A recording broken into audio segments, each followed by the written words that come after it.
¿Cómo es esto que llegamos a decir que esto corrompe a los chicos? ¿Por qué? Porque la ideología de género es una teoría sobre la sexualidad que dice que la sexualidad es algo que se construye socialmente. Entonces, al ser algo construido, es independiente de lo biológico. Entonces, un chico o una chica nazca con órganos sexuales masculinos o femeninos es simplemente un detalle. La sexualidad es algo que se construye en la cultura. Entonces, esto sería lo que se muestra de una manera mucho más adecuada a la edad, lógicamente, Sí. pero esto es lo que se le va transmitiendo a un chico desde el jardín de infantes. O sea, en el jardín de infantes ya la maestra claramente le va a decir a los chicos que ellos son o que tienen la posibilidad de elegir su propia identidad sexual. Vos si querés podés ser varón o si querés podés ser nena o lo que quieras ser. Exactamente, ese es el trasfondo. Lógicamente se lo va a ir diciendo en un lenguaje que lo pueda captar un chico de 3 a 5 años, a través de juegos, a través de distintas actividades. O sea, se va a ir mostrando que la sexualidad es algo que se construye y que lo va a construir a medida que vaya creciendo. Esa sería la idea. Por eso es que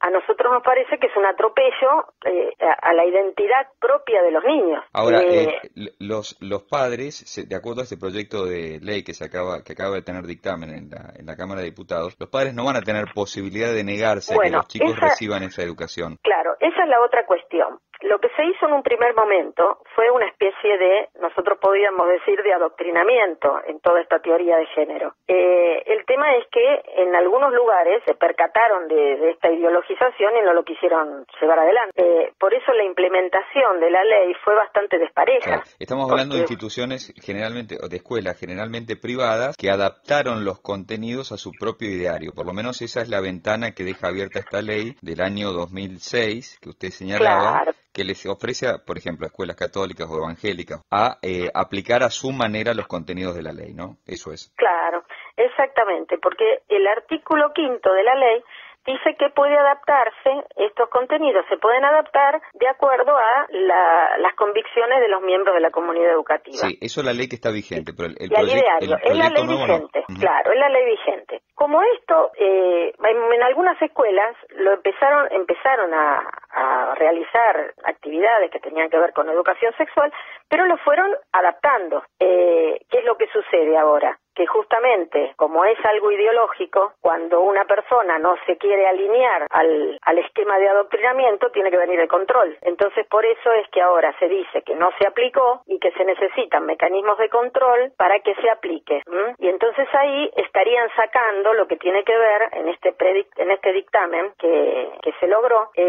Lo que no se está permitiendo es que se respete el ideario de las instituciones educativas. Y además se obliga a las provincias también, a adherir a esta ley, que es una ley nacional, lógicamente, ¿no? Claro, esa es la otra cuestión, porque siendo una ley que tiene que ver con educación, las provincias tenían la prerrogativa de poder aceptarla o no, o adaptarla a las características de su provincia. Siendo de orden público, ya no se podrían rehusar a admitirla. Entonces, eso también es un signo totalitario. Sí.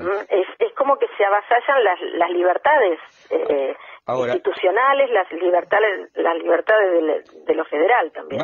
Más allá de lo que digan estas leyes, digo, la ley que está vigente, que es la ley de educación sexual y la reforma que se quiere hacer, digo, el sentido común no indica que la educación sexual de los chicos debiera ser impartida en el hogar, en la casa, por los mismos padres. Sí, en eso hay bastante legislación que ampara este hecho. O sea, los primeros educadores en el tema de la sexualidad y en todo, los primeros educadores son los padres. La escuela tendría que actuar de un modo subsidiario en el caso de que o los padres no estén, claro, o los padres no estén capacitados, pero de un modo subsidiario. Y la escuela lo que hace es socializar los conocimientos, pero los primeros educadores son los padres. Que el Estado avasalle el derecho de los padres a educar a sus hijos, y es algo grave. Porque esto es algo que está vinculado con una nueva imagen del hombre, en definitiva, ¿no? Lo que se trata es de redefinir la noción de lo que significa ser un ser humano, partiendo por el sexo, ¿no? Claro, exactamente. Esto es una especie de reingeniería social. Lo que se busca es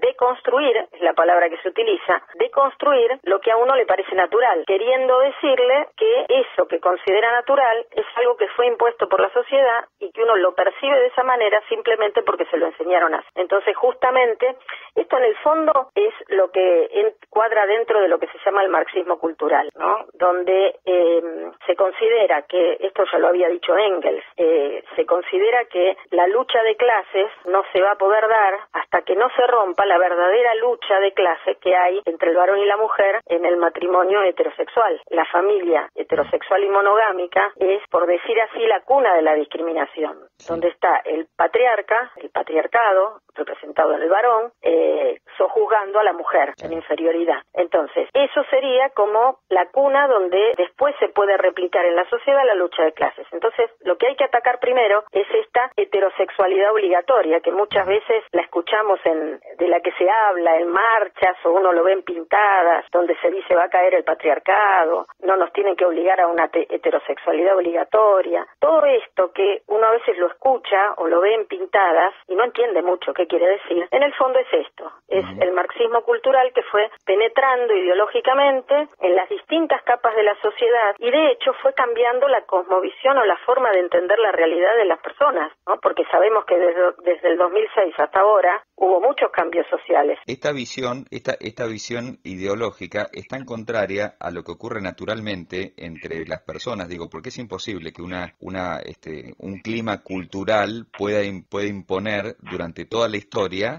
a las personas que tienen que considerarse hombres y mujeres y que tienen que formar una familia, porque eso es algo que se ha dado naturalmente en todas las civilizaciones o los desarrollos sociales, ¿no? Sí, en realidad todas estas cosas son elucubraciones de imposiciones de intelectuales, que la realidad es que para tener un hijo se necesita un varón y una mujer, digamos, hay cosas que son lógicas y obvias. Estas son cuestiones que son de élite, se iniciaron como élite intelectuales que quisieron modificar la sociedad por distintos tipos de cuestiones, por cuestiones solamente ideológicas y también por cuestiones económicas, por cuestiones de poder, por cuestiones políticas, que están todas, que se van entretejiendo. Pero en el fondo no es algo que salga de la naturaleza de la gente común. La gente común entiende bien claro cómo son las cosas. Lo que pasa es que al estar tan impuesto a través de los medios, a través del cambio en la legislación, la mentalidad de la gente va cambiando y va dejando de perder ese sentido común. Entonces creo que es muy importante volver a pensarnos desde el sentido común y bajar otra vez a la tierra, ¿no? Volver a la realidad. Miriam, le agradecemos muchísimo por el contacto, ¿eh? Bueno, muchas gracias.